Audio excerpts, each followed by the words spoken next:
So, first of all, let's look at social media ads, or let's to give you an overview of social media ads. As we know, there are several social media channels social media platforms that we've discussed in the previous module, each with its own unique features, and we went through some of the features and the way that their content is displayed. The platform we choose is basically based on the factors we've already mentioned. So, in terms of research, analysis, customer persona. So, where we advertise or the platforms we use is very dependent on what our customer wants. And at the end of the day, it is about where our customers are. And obviously, we're going to go into this in more detail later, but this is just to give you a bit of an overview of some of the most popular channels. These are the ones that we're going to be covering in terms of the ads. Once again, we'll give you all details on the reasons and whys. And we already know from the previous module that Facebook is one of the biggest platform. Well, it is the biggest platform in the world.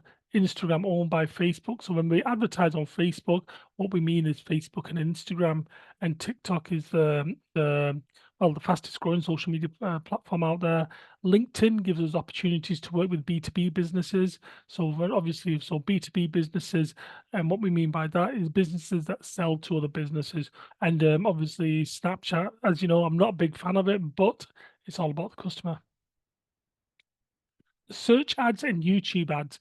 Generally, sometimes search ads go together with YouTube, but what I would like to say is that because YouTube is so big, I think it deserves a bit of respect in terms of looking at it as an individual. So rather than just grouping it together with Google, I'm going to give you information on how you can make it work as an independent platform. So when we think about Google Ads, most of us think of the word PPC. It's quite a well-known phrase within the industry. PPC stands for pay per click, and what we mean by pay per click is literally that you pay per click. So if I was on Google, I typed in something and I saw an advert. When I clicked on that advert, the person who's running the advert would pay for that click. But I've clicked on the advert, gone to their website, so now they pay Google because I've gone to their website. So that's why they call it PPC. Normally, we would think of PPC advertising because a business is literally paying someone that clicks on their ad. I focus on Google because obviously, as I mentioned, the stats following the stats basically. That's where the customers. Well, it's the biggest platform in the world, so that's why I'm doing it. But once again, the caveat to that is look at your industry. If you're in a country where Google isn't the number one platform, then you might want to think about something else. And yes, I've not forgotten that YouTube is owned by Google, nor have I forgotten we advertise on YouTube through Google. So as I mentioned that, I think it deserves its own right to be mentioned within itself, but we'll look at this later on when we're setting up the ads. Display advertising. So what's display advertising? Display ads, this is quite a large area and includes quite a few different types of ads within the category. They range from the top of the funnel for raising awareness at the bottom, end of the funnel via the calculated conversion ads.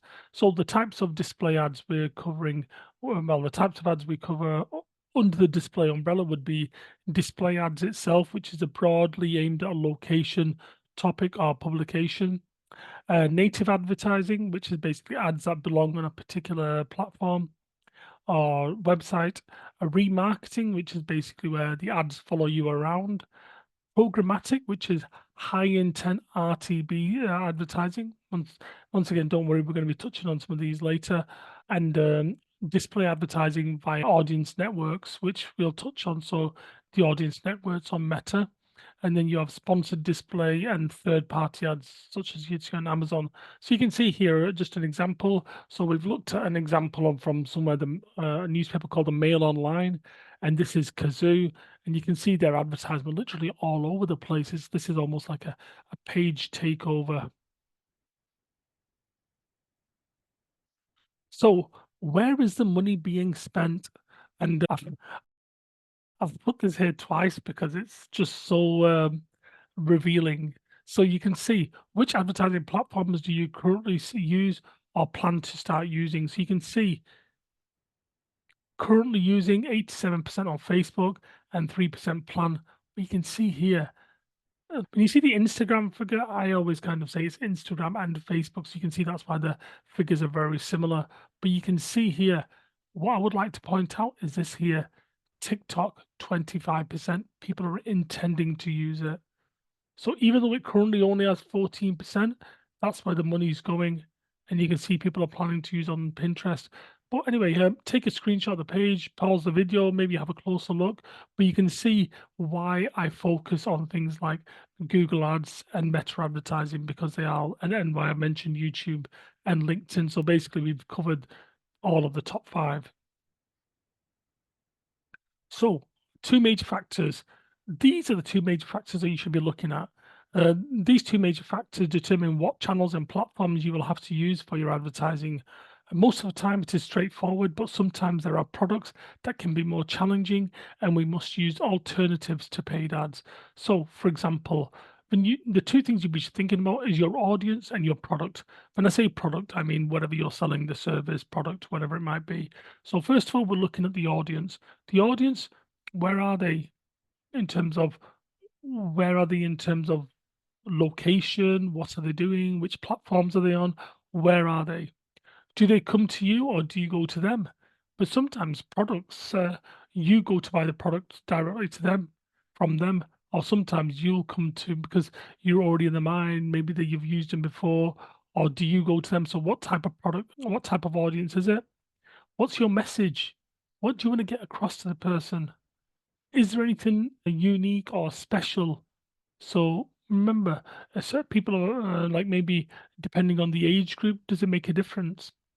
Now looking at the product, what sort of product is it? Is it lifestyle or required? Is it a want or a need? So, for example, what I mean by this is sometimes you need a problem sometimes there's a problem that needs solving. My iPhone charger is not working. I need to buy a new charger. So that is something I need. So I have a problem that needs solving. But sometimes I'm just flicking through Facebook or scrolling through and I see a t-shirt. I think, oh, that looks nice.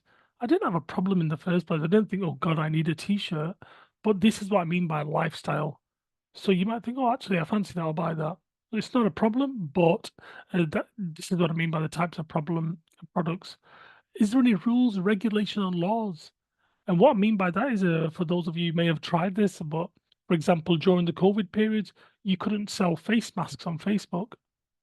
So that was completely outlawed. And if you tried it, they'd ban you. Well, not ban you, but they'd stop you straight away. Is there other rules and regulations? What can you sell online? Can you sell vapes online? Can you sell CBDs online? And once again, it very much depends on it. I mentioned this because once we had a customer who was waiting literally for a change in the law to be able to sell something or to actually find out if they can sell something. Are there any restrictions on the platform? So sometimes the platforms themselves will have restrictions on what you can sell. Maybe there's restrictions on the type of things you can say or words you can use. Once we were selling something for a medical company, and on the website, the Facebook flagged it and says you can't sell this product because of what it says on your website. We went through, we combed through the website, we went through everything, and then we realized it came down to one word. There was one word on the website which forget the name of it, but it was like a chemical or a medicine, and you could say it in another way. So what we did, we changed that word and said it in a different way to make it so we're not using that word. We did it. We once again reviewed it with Facebook, and this time it was allowed. So once again, have a look at those terms and conditions. There are information on Facebook with regards the words you can use, words you can't use, and basically the policies they have around running ads. And also, how much does it cost? When we're saying how much does it cost, we're talking about the cost per click. We'll talk about this later on in terms of the different platforms, but how much does it cost to advertise your product on that particular platform, on that particular channel? And if it's going to cause you a problem or it's too expensive, then you're probably best off looking at one of the other channels. So, how is the money currently being allocated? So, in terms of money, currently these figures are by Statista, 2022. Um, So advertising revenue in billions in the US dollars. So 168 billion was used on Google. Imagine that. 168 billion on Google. 112 was used on Meta. Alibaba 41 billion. Amazon 38. And ByteDance, who are the owners of TikTok, as you'll know from the last module, 29. So you can see how much money is being spent. I think one of the surprises there is Alibaba. I suppose it was probably something that we didn't expect to see there. But yeah, you can see Google and Meta. And remember, Meta means Facebook, Instagram, Messenger. So basically, all the things owned by Meta. So, which platforms do you use, or which platforms to use? So, this is my breakdown of what I think you should be using. So, if you've got, so the first one, as you can see, I've broken it down into the relevant brackets. So, you can see here Facebook, Instagram, Messenger, WhatsApp, and Threads. Threads is obviously owned by Meta. So, what I would say is these are all, I would say you're best off advertising a lifestyle product. So no one's going to go into Facebook looking for an emergency plumber. I suppose they would do, maybe go into Facebook groups or ask one of their friends if they needed something, but usually these are lifestyle related products. Next one, LinkedIn, only focus really on B2B. And when we say B2B is when one business sells to another. So if I go to Tesco's to do my weekly shopping, that is B2C because they're just selling to selling to the end user. So I'm going to go to Tesco's, I'm going to buy my bread, the milk or whatever, and I'm going to use it. So I'm the end user. So we call that B2C, so business to consumer, or B2B, which is business to business. Pinterest, it's not the biggest user base as we saw in the last module, but it has a market.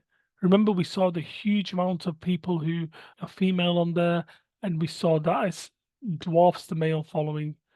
But it depends if your customers are there. Google and YouTube, it's all about search because these days, sometimes when you're searching for something, you'll just go to YouTube. We know that Google owns YouTube and they are both number one and number two search engines in the world. So if you're looking for something, once again, going back to the emergency plumber example, if I'm looking for an emergency plumber, there's a good chance I'm going to go to Google rather than Facebook. The lower end age bracket, so Instagram and TikTok, it is the lower end of the age bracket, but keep an eye on TikTok because it's an evolving platform with more and more users using it. And then once again, that age, not age gap, but the age of the people using the platform might change. Twitter or X as it is now is going through changes, so don't write them off. And like with any channels, I don't write any channels off. But once again, keep an eye on it. If it's going to work for you, use it. If it's not, don't. And then finally, just looking at them platforms like Reddit and Quora, lower market share, but it's all about your audience. If your audience are on there, then advertise on there.